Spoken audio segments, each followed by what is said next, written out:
One of the things that I did want to mention, and Jim Abbott, raise your hand, Jim. Jim and I were cellmates.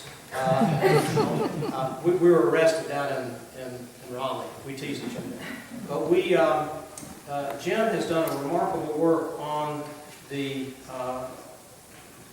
church and mission ministry with the African American community here in the mountains. And please see him if you're interested in more information about that. And I understand next year we'll be folding, that'll be one of the areas of focus of our talk, our next gathering. But I wanted to mention one of the attempts that was a very daring attempt that failed miserably in Morganton. The Wilberforce School was built, an attempt in 1874. It was an attempt to establish a school for free blacks. It's on the site, a current site of North Carolina School for the Deaf. Just like with here, 1874, bleak times, the buildings were half constructed and they ran out of money. And the whole dream just sort of faded away. But there were other attempts with minorities. I know that there were attempts with the Cherokee, but also in education. And Ives was, Lynn was telling me this earlier, Ives was instrumental in developing curricula and working curricula with both African Americans as well as with whites during his episcopate. And of course that was his focus of ministry after he perverted to Rome. I like that. Any questions or comments?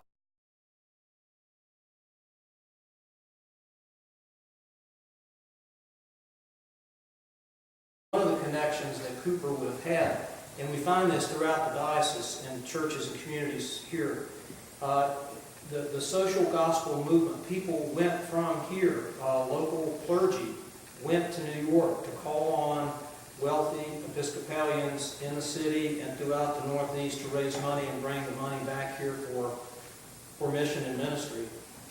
And in some cases, people have said that people in New York City were far more informed about the plight of the mission and ministry and the poor folks in the mountains than the poor folks in the mountains. And legislators in Raleigh, which kind of sounds history repeating itself. But it's, there was another connection. They knew the story. Many people there knew the story. In the 1920s, I'm not sure about, I will tell you this, I am absolutely astounded at the number of missions and mission houses. There were, in 1914, there were 42 missions. That's not counting the 12 or 13 parishes. And many of those were sold, dissolved, combined. When public education came in, where the Baptists took charge, or whatever happened, we had an enormous amount of property in buildings and chapels, and I wouldn't be surprised.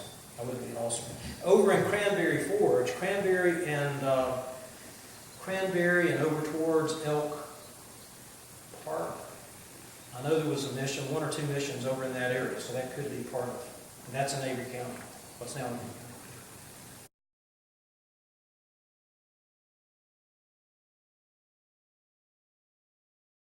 A very good point. And it was on the same model as here, which was what they call the associate mission model, where you have a hub and a gathering, and then, like spokes on a wheel, missionaries are sent out and then come back. But there's a central location of kind of a home base. And that was true in Rutherford too, right? Yeah, the Rutherford missions. That's right. That's how many of those. And another person, you mentioned French. There was another named Joseph Murphy who pops up over and again in different churches, parishes around the diocese, who was trained here. And I want to draw your attention. You can't see it unless you'll have to come up later, not now.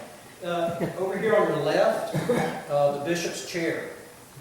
It is made out of native rhododendron, that big around. And there's a small plaque on the back. It was made by Charles Bland, another priest who served in this diocese, I think probably his whole ministry, built 2 or 3 churches himself. But he made this chair in 1847 while a student here. And then he made the little bishop's mitre that's on top of it, and I forget when, but after he was priested. But this is an incredible relic of direct connection to the first founder.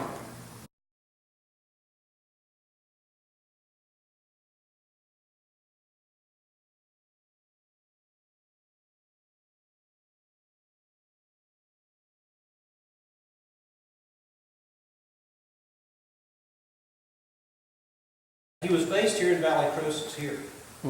But that was, again, think about transportation. Sugar Grove, over where Lower Watauga, that was a trek. It's only about 4 miles as the crow flies, but you can't get there from here. And it was true, just down the road here, there was a mission, St. Anthony's, named after Lee Fontes, was established only about 2 miles down this. There were mission churches everywhere, but this was their home base. And then they would go and serve those communities, do teaching, healthcare, parish nurse type things, very basic stuff. Some things we still continue to do to connect with the people in their every aspect of their lives. And there's one, I forget how many number of mission churches this place had, from Fosco to Ashe County, you name it. And I got to tell you something about Ashe County before I get down from here. So thanks for that. Part of the story I got to tell you, when Bishop Cheshire reestablished things here, part that came out of this was the construction of this building. The church had been here. The old church is in the lower campus, the little white building down there is used for gatherings now, down below.